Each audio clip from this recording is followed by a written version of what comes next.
నా పేరు శ్రీను. ఇండస్ట్రీ అంతా వరంగల్ శ్రీను అంటారు. పూరి గారు నాకు ఇచ్చిన బిరుదు iSmart Srinu. I'm the distributor of iSmart Shankar. అంటే నా నేపథ్యం కూడా కొంచెం చెప్పాల్సిన అవసరం ఉంది. నేను ఇంజనీరింగ్ చేశానండి. ఒక సినిమా ఇండస్ట్రీ మీద ఒక కళతో గతంలో కూడా చెప్పినాను. నాకు చిరంజీవి గారంటే చాలా అభిమానం అండి. ఆ రుద్రవీణ సినిమా ఇన్స్పైర్ అయ్యి ఏదో చేయాలి, అంటే జాబ్ చేయొద్దు, మనము ఏదైనా చేయాలి. జాబ్ చేస్తే నా కుటుంబం బతుకుతుంది, నాకు ఇల్లు ఉంటుంది, వెనక్కి తిరిగి చూసుకుంటే ఈ ఈఎంఐలు కడితే ఇల్లు ఉంటుంది. బట్ నేను ఏదో సాధించాలి ఇండస్ట్రీలో అని చెప్పి వచ్చాను. ఇండస్ట్రీకి డైరెక్టర్ అయిదామని వచ్చాను.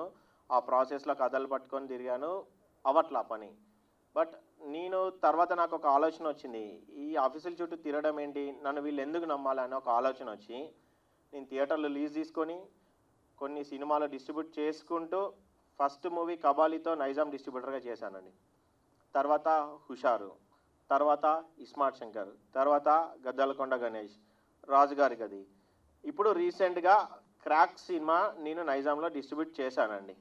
ఓకే, ఇదంతా ఎందుకు చెప్పానండి అంటే దీనికి ఒక కాన్సిక్వెన్స్ నెక్స్ట్ ఉంది. అంటే నేను మెగా అభిమాని, మెగా హీరోలు అంటే నాకు మెగాస్టార్ ఇన్స్పిరేషన్ తోటే నేను ఇండస్ట్రీకి వచ్చాను. పవర్ స్టార్ అంటే నాకు ఒక పిచ్చి, చెప్పాల్సిన అవసరం ఉంది.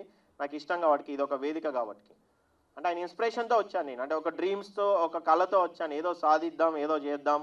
ఆ రుద్రవీణ సినిమా లాగా మా అమ్మ నాన్న పేరు మీద ఏదైనా హాస్పిటల్స్ పెడదాం, స్కూల్స్ పెడదాం అనుకున్నాను. అంటే నేను ఒకవేళ ఇండస్ట్రీలో పెద్ద స్థాయికి పోతే, ఇప్పుడు కూడా నాకు తోచినంత చేస్తూ ఉంటాను. బట్ అది నా చుట్టుపక్కల ఉన్న వెల్ విషర్స్కి, నా ఫ్రెండ్స్కి, they know what I am, who ever following me. Okay, ఇప్పుడు విషయం ఏంటంటే అండి, నైజాంలో డిస్ట్రిబ్యూటర్గా చేస్తున్నాను. ఏ సినిమా చేసినా కూడా ఇక్కడ ఒక పెంట ఉందండి, 2 పెంటలు ఉన్నాయి.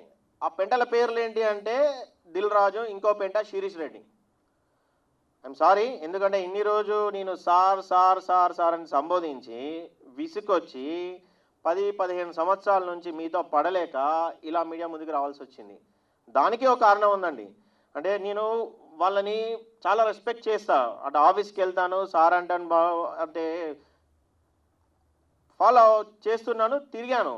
కానీ నిన్న ఏం జరిగిందంటే క్రాక్ సినిమా విషయంలో థియేటర్లు మాకు ఇవ్వకుండా ఇక్కడ నైజాంలో ఒక నియంత పరిపాలన జరుగుతుంది. ఆ నియంత పరిపాలన, క్రాక్ సినిమా జనవరి 9కి రిలీజ్ పెట్టేసుకున్నాము చెప్పారు. ఏదైనా ఒక సినిమా చేస్తే, ఇప్పుడు మనకి తిరుపతి దేవుడు దర్శనం కావాలనుకోండి, లేనోడు ఏం చేస్తాడు, కాలినడకలు వెళ్ళి ధర్మదర్శనం చేసుకుంటాడు. కొద్దిగా ఉన్నోడు ఏం చేస్తాడు, 300 టికెట్ తీసుకుంటాడు. ఇంకొద్దిగా ఉన్నోడు ఏం చేస్తాడు, మినీ స్ప్లెండర్లో అయ్యో పట్టుకొని ఏం చేస్తాడు. అంటే అది ఒక దేవుడి దర్శనం కోసం అండి.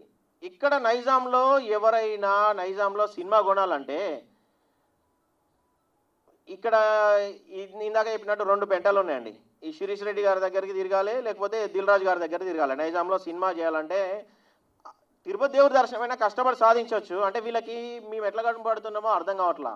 అంటే వీళ్ళు ఒక పర్సన్కి they humiliate our values, they manipulate the persons, they will threaten the persons. అంటే రాజుగారికి ఇంత ఇంగ్లీష్ అర్థం కాదండి. ఎందుకంటే నాకు తెలుసు రాజుగారికి ఇంత ఇంగ్లీష్ అర్థమయ్యేంత సీన్ ఉంది, ఈ ఈ ఈ మాటలకి అర్థం తెలుస్తుందా అని కూడా నేను అనుకోవట్లా. నేను ఇవన్నీ ఎందుకు మాట్లాడాల్సి వస్తుందంటే, 1వ తారీఖు మొదలైందండి నా ప్రస్థానం. ఈ జనవరి 1వ తారీఖు నేను మొదలైంది. నేను జనవరి 1వ తారీఖు నుంచి సార్ సార్ సార్ సార్ థియేటర్లు ఏంటి, నా పరిస్థితి ఏంటి అని అడగాల్సి వస్తుంది. మేము ఎందుకు అడగాలండి? మేము కోట్ల రూపాయలు పెట్టుకొని నైజాం కొనాలి అంటే సినిమా మీద ప్యాషన్తో కొనుక్కుంటున్నాం. Okay, you are also distributor, I'm also distributor, there are so many distributor in the Nizam. మేము నైజాం కొంటే మీ దగ్గరకు వచ్చి థియేటర్లు అని ఎందుకు అడగాలి? First point. నువ్వు మాకెంత అవసరమో నేను మీకు అంతే అవసరం. నీ థియేటర్లు నడవాలంటే నీ సినిమా కొనాలి, నా సినిమా నడవాలంటే నీ థియేటర్లు కావాలా. Give respect and take the respect. నువ్వు నాకు వాల్యూ ఇవ్వు, నేను నీకు వాల్యూ ఇస్తా. నేను సినిమా ప్రస్థానం కోసం, ఈ క్రాక్ సినిమా కోసం 1వ తారీఖు నుంచి నా థియేటర్లు అంటే వాళ్ళకి చులకనైపోతున్నామండి. అంటే ఈ వ్యవస్థ మారాలనే ఈ మీటింగ్ పెట్టుకున్నానండి. ఈ వ్యవస్థ మారాలి అని ఈ మీటింగ్ పెట్టుకున్నాను. వాళ్ళ చుట్టూ తిరుగుతుంటే వాళ్ళు 1వ తారీఖు అయిపోయింది, 2 అయింది, 9వ తారీఖు రిలీజ్, 8వ తారీఖు ఈయన అంటాడు శిరీష్ రెడ్డి నేను నీ మంచి కోసం చెప్తున్నా, సినిమా రిలీజ్ కాదు, డబ్బులు కట్టొద్దు అంటారు. ఇదే దిల్ రాజు ఇస్మార్ట్ శంకర్ చేస్తే ఆ డబ్బులు కట్టిండా, ఆ నా కొడుకు డబ్బులు కట్టిండా? I know the unparliamentary language which he has been using in so many years and so many guys who ever trying to establish in Nizam.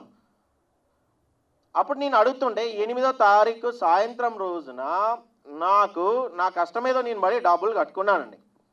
Cinema release చేసుకున్నాను, సినిమా రిలీజ్ కావాలి, సినిమా అంటే ప్యాషన్, సినిమా అంటే ఇష్టం కాబట్టి 50% occupancy ఉన్నా కూడా నేను సంవత్సరంన్నర క్రితం సినిమాని కొన్నా కూడా నేను అప్పుడైతే ఏది కమిట్ చేశానో నేను అదే అమౌంట్ కట్టాను. సినిమా రిలీజ్ కావడానికి కూడా నేను అదనంగా హెల్ప్ చేసి సినిమాను సెకండ్ షోకి రిలీజ్ చేసుకున్నాను సాటర్డే నైట్.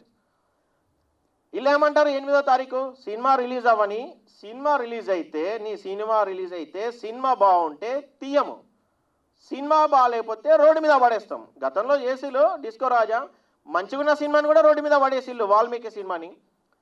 బట్ ఇది రిలీజ్ అయినాక కలుద్దామన్నారండి. రిలీజ్ అయినాక మనం ఎన్ని థియేటర్లో చూసుకుందామని. ఇక్కడ ఉన్నది ఇద్దరమే డిస్ట్రిబ్యూటర్లు అండి గట్టిగా చేసేదంటే. ఇప్పుడు రాజు గారు నేను కొంచెం అప్కమింగ్ అంటారా, గ్రోయింగ్ అంటారా, గ్రోన్ అంటారా అన్నాక ఆ పదాలు తెలియదు.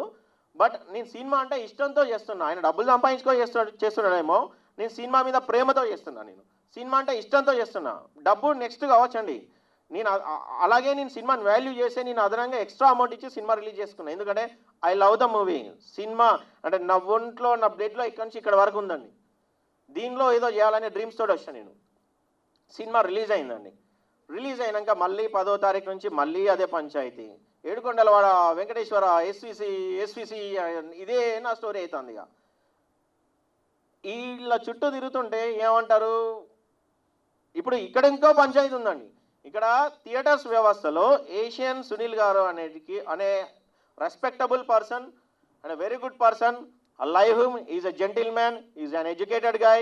He can buy n number of Shirish Reddy and Dil Raju. ఓ 10 మంది వ్యక్తులు శిరీష్ రెడ్డి లాంటి వాళ్ళను, దిల్ రాజు లాంటి వాళ్ళను కొనేస్తాడు ఆయన. కొనే వాళ్ళు ఎంతోమంది ఉన్నారు ఇక్కడ. నీకంటే డబ్బు ఉన్న వాళ్ళు ఎంతోమంది ఉన్నారు దిల్ రాజు గారు.